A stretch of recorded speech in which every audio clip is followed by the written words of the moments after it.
Buenos días, bienvenidos a este primer vídeo del canal. Hoy lo que vamos a ver es las funciones o cómo se emplea un polímetro o un multímetro. Los polímetros o los multímetros sirven para medir varios tipos de variables eléctricas, las tres principales, ¿no? Sería la resistencia, la intensidad y el voltaje. Hay que indicar que los polímetros los miden tanto el voltaje en corriente alterna como en corriente continua. Y esto de aquí indica que la intensidad se mide en corriente continua, es el amperaje. Y aquí tendríamos la resistencia. Lo primero que haremos será ver cómo se utiliza la resistencia. Para ello tenemos aquí una bombilla y un cable.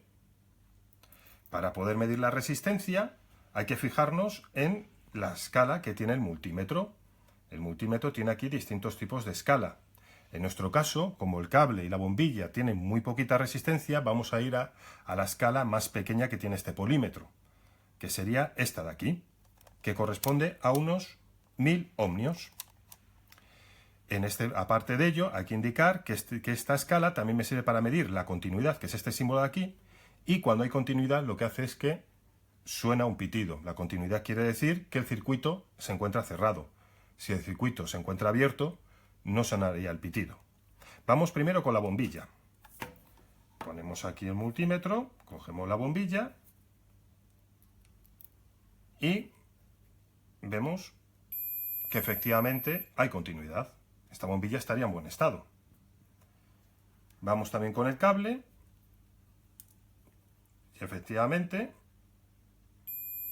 vemos también que nos da continuidad, aproximadamente 1 ohmio, lo cual es bastante lógico. Bien, lo último que hay que mencionar con respecto a cuando estamos midiendo la resistencia es que no debe haber no debe haber voltaje o corriente eléctrica en el circuito que estamos midiendo, puesto que si existe voltaje, lo que ocurrirá es que el polímetro no podrá hacer una correcta lectura.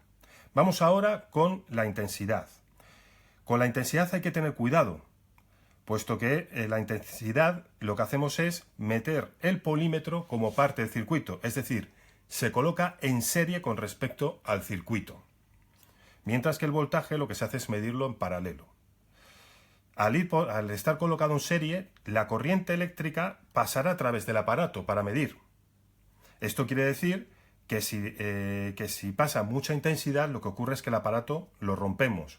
Luego tendremos que tener mucho cuidado, dependiendo del tipo de polímetro que estemos utilizando, lo podremos utilizar para medir más intensidades o menos intensidades.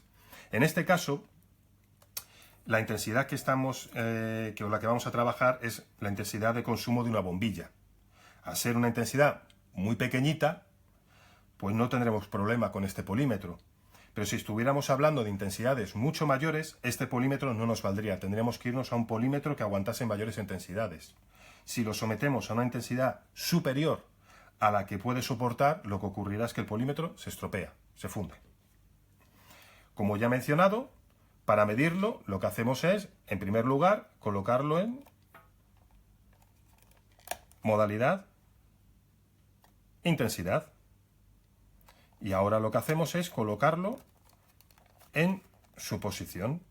Si os dais cuenta, aquí me puede medir hasta 200 miliamperios. Cogemos el polímetro y lo ponemos en serie, es decir, como parte del circuito.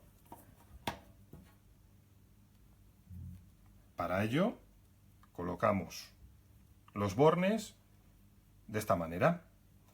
Este cable es el que va al positivo, por eso va en rojo. Mientras que este cable siempre va a masa o al negativo.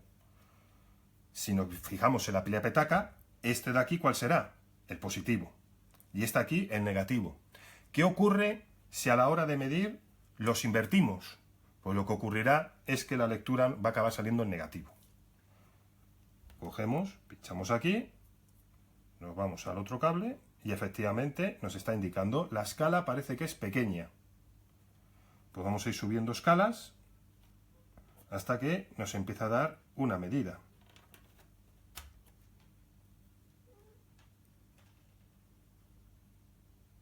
Y aquí efectivamente ya parecía que nos estaba midiendo.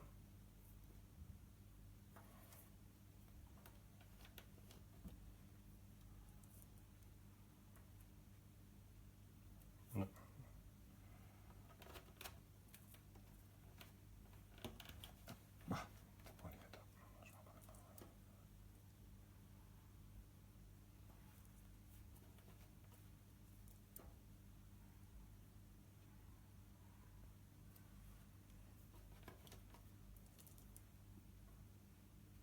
Y ahí efectivamente nos estaría dando el consumo en amperajes. Poco a poco, si vemos que efectivamente, en este caso, la escala, ¿por qué nos aparecía en 1? Porque la escala estaba siendo demasiado grande o demasiado pequeña. Luego tienes que ir viendo exactamente a qué escala es a la que corresponde. En este caso nos hemos ido a la escala más pequeñita que teníamos. Y con esto hemos finalizado por hoy. El próximo día veremos cómo se utiliza el polímetro para medir tensión, tanto corriente continua como en corriente alterna. Y también aprovecharemos para ver cómo funciona un buscapolos de este estilo para poder determinar en una vivienda cuál es la fase, es decir, qué cable es el que lleva corriente eléctrica y qué cable es el neutro, de tal manera que nos indique cuál es la fase en una vivienda en corriente alterna. Muchas gracias, espero que os haya gustado este vídeo